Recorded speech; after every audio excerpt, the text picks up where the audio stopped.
देखिए बेटा, अपना आज का पॉइंट है सेलों का समांतरक्रम संयोजन। देखिए इसमें एक सेल तो अपना ये हो गया, इसका आंतरिक प्रतिरोध ये हो जाएगा, E1 इसका विद्युत वाहक बल है, R1 इसका आंतरिक प्रतिरोध है।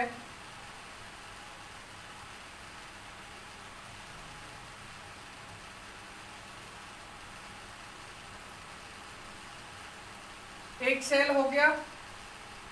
दूसरा सेल अपन अब यहां पे जोड़ देते हैं। ये लो भाई, दूसरा सेल जुड़ गया। ये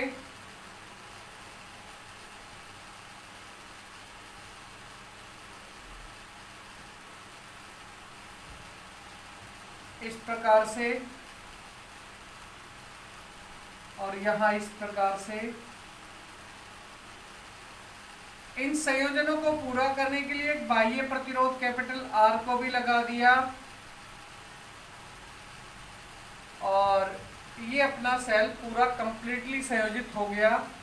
इसका विद्युत वाहक बल है E2 और आंतरिक प्रतिरोध है R2। इसको भी इसी प्रकार से सीमांकित कर दीजिए जैसे पहले वाले सेल को किया था सीमांकित।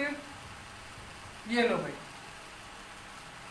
किसी समय यदि E1 में से I1 धारा बाहर निकल रही है और उसी समय E2 में से I2 धारा बाहर निकल रही है, तो यहाँ I बराबर में I1 प्लस I2 ये दोनों धाराएं निकलेंगी और ये दोनों ही धाराएं इस R के सिरों पर विभव को उत्पन्न करेंगी। यहाँ से वापस से I1 एंटर होगी अंदर और यहाँ से I2 एंटर होगी। ये बिंदु A है और ये बिंदु B है। तो चित्र तो शायद आप लोगों को सामने दिख ही रहा है। इसकी परिभाषा सुने, सेलों का ऐसा संयोजन जिसमें विभव का मान नियत रहे तथा धारा का मान परिवर्तनशील रहे। सेलों का ऐसा संयोजन जिसमें विभव का मान तो नियत रहे लेकिन धारा का मान परिवर्तनशील रहे, उसे सेलों का समांतरक्रम संयोजन कहते हैं। दूसरे शब्दों में हम ये कह सकते हैं कि सेलों का ऐसा संयोजन जिसमें प्रत्येक सेल के धन सिरे को एक निश्चित बिंदु A से तथा प्रत्येक सेल के ऋण सिरे को एक दूसरे निश्चित बिंदु B से संयोजित किया जाए, तो इसे क्या कहते हैं? सेलों का समांतरक्रम संयोजन कहते हैं। अब देखो बेटा, इसमें सूत्र की स्थापना करते हैं। इनमें प्रवाहित होने वाली धारा का मान ज्ञात करेंगे हम लोग। कुल विद्युत धारा का मान कितना मिल रहा है वो ज्ञात करेंगे। देखो भाई, EVR संबंध से E विद्युत वाहक बल है, V विभव है और R आंतरिक प्रतिरोध है। तो EVR संबंध से प्रथम सेल के लिए, प्रथम सेल E1 के लिए E1 बराबर V प्लस I1 R1। क्यों किया भाई मैंने? V को कांस्टेंट क्यों छोड़ा? V को कांस्टेंट क्यों छोड़ा भाई? V को कांस्टेंट छोड़ने के पीछे एकमात्र कारण यही था बेटा कि यहां विभव का जो मान है वो नियत रहता है। परिभाषा भी अपने को बता के गई है ऐसा। तो देखो, इससे आगे पर फिर अब यहां देखते हैं कि V बराबर E1 माइनस I1 R1। समीकरण संख्या 1 हम इसे नाम दे देंगे। द्वितीय सेल के लिए, द्वितीय सेल E2 के लिए डायरेक्टली इसी प्रकार की समीकरण लिख दीजिए। V बराबर E2 माइनस I2 R2। समीकरण संख्या 2 हो गई। लेकिन बाह्य प्रतिरोध कैपिटल R के सिरों पर विभव V बराबर आई आर, चूंकि I बराबर I1 प्लस I2, इसलिए V बराबर I1 प्लस I2 इंटू में बाहर कर दिया कैपिटल R को, दोनों को गुणा कर दिया बेटा, I1 को भी और I2 को भी, दोनों को गुणा किया है R से। देखिए समीकरण संख्या 3 हम इसे नाम दे देंगे। समीकरण 1 व 3 की तुलना से, या समीकरण 1 बराबर 3 से, ऐसा भी लिख सकते हैं आप। तो देखो 1 नंबर समीकरण ये रही, E1 माइनस I1 R1 बराबर I1 प्लस I2, बाहर कर दिया कैपिटल R को, ओपन कर दो। ओपन करेंगे तो क्या होगा भाई, E1 माइनस I1 R1 बराबर I1 R plus I2 R। अब चूंकि ये भी तो विभव है भाई, तो इसे उधर भेज दो आप, ये भी विभव है तो इसको उधर भेज दो RHS साइड में।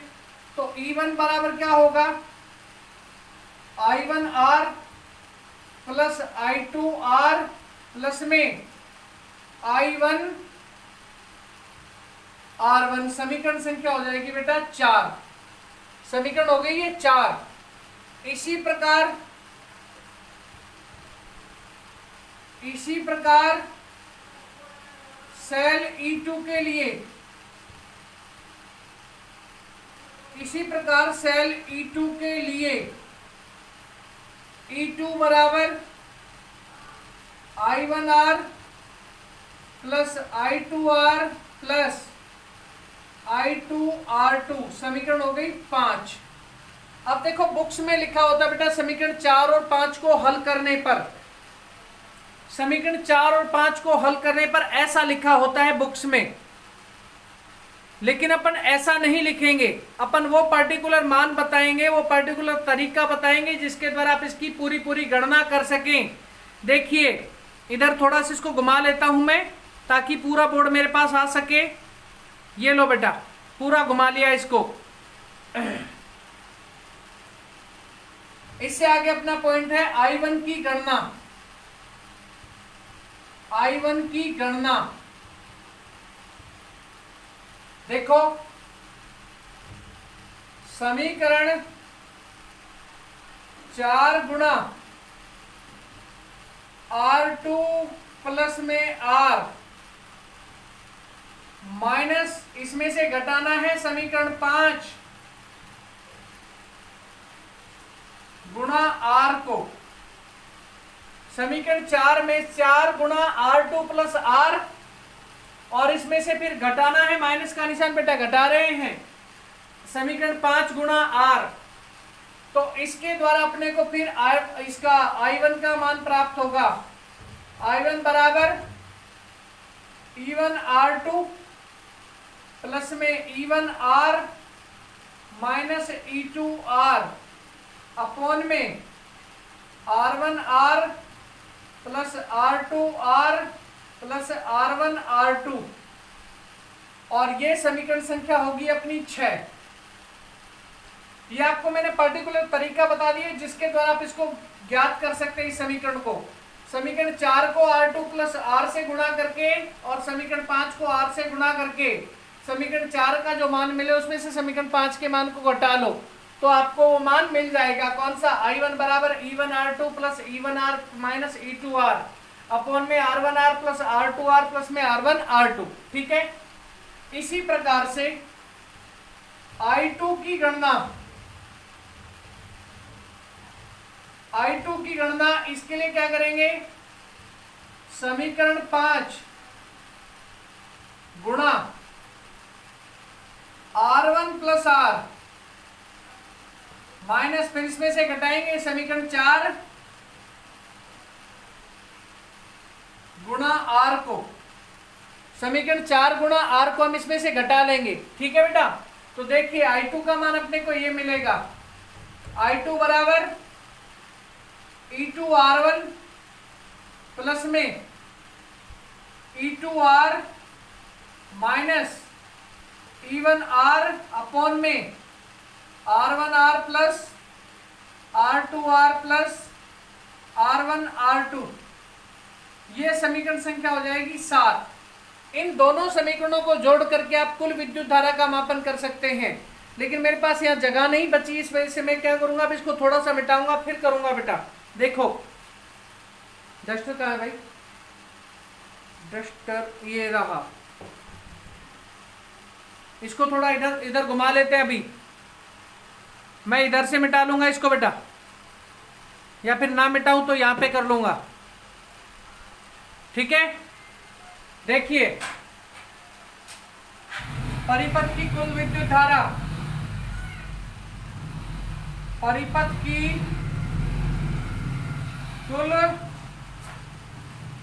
विद्युत धारा I बराबर, बेटा अपने को पहले से पता है कि I1 प्लस I2 है, I बराबर I1 प्लस I2, दोनों के मान रख दो। समीकरण 6 और 7 को जोड़ने पर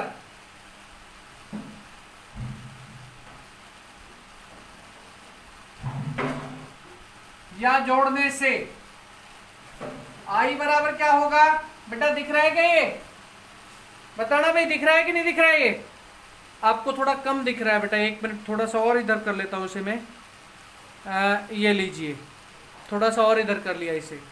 I बराबर मान रखते हैं E1R2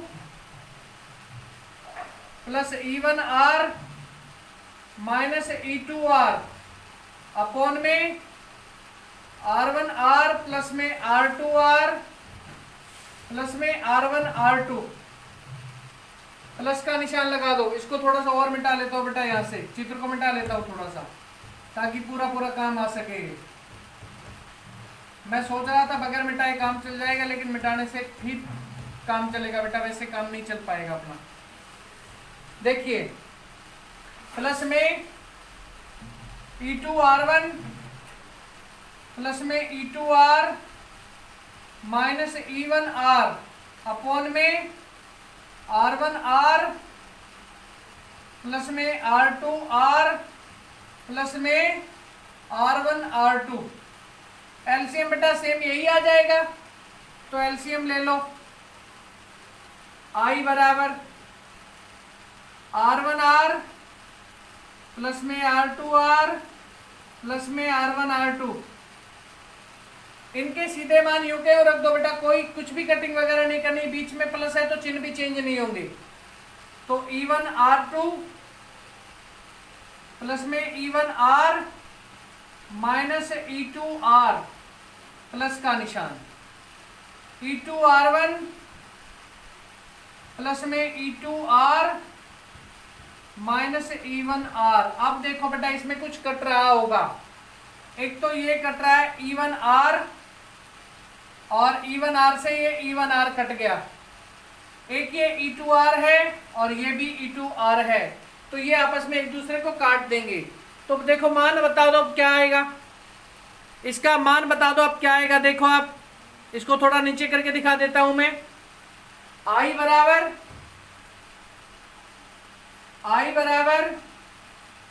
E1R2 प्लस में E2R1 अपॉन में R1R प्लस में R2R प्लस में R1R2। ये बेटा आप लोगों के सेलों के समांतर क्रम संयोजन में परिणामी विद्युत धारा है, समीकरण संख्या 8 के रूप में। अब वापस से आप लोग इस तरह एक बार वापस से सुन लीजिए थोड़ा सा। सेलों का ऐसा संयोजन जिसमें विभव का मान नियत रहे लेकिन धारा का मान, विभव का मान कैसा रहे बेटा, नियत रहे लेकिन धारा का मान परिवर्तित होता रहे, उसे क्या कहते हैं, सेलों का समांतर क्रम संयोजन कहते हैं। दो सेल लिए थे हमने E1 और E2, उन दोनों सेलों को समांतर क्रम में जोड़ा था, और इसके बाद में सारे प्रक्रम को करने के साथ में I बराबर में E1R2 प्लस में E2R1 प्लस अपॉन में R1R plus R2R plus R1R2, ऐसा हम लोगों ने मान प्राप्त किया है बेटा, ठीक है। तो आज के लिए बस यहीं तक का काम है। ओके, नमस्कार। चैनल को सब्सक्राइब भी करना बेटा, और अगर कुछ कमी यदि रह जावे तो आप निसंकोच मेरे को बताएं भी, क्योंकि जब तक आप नहीं बताएंगे तब तक मुझे पता नहीं लगेगा कि मेरे इस काम में कौन कौन सी कमियां हैं, ताकि उनमें मैं यथोचित सुधार कर सकूं। ठीक है, ओके, नमस्कार, गुड नाइट।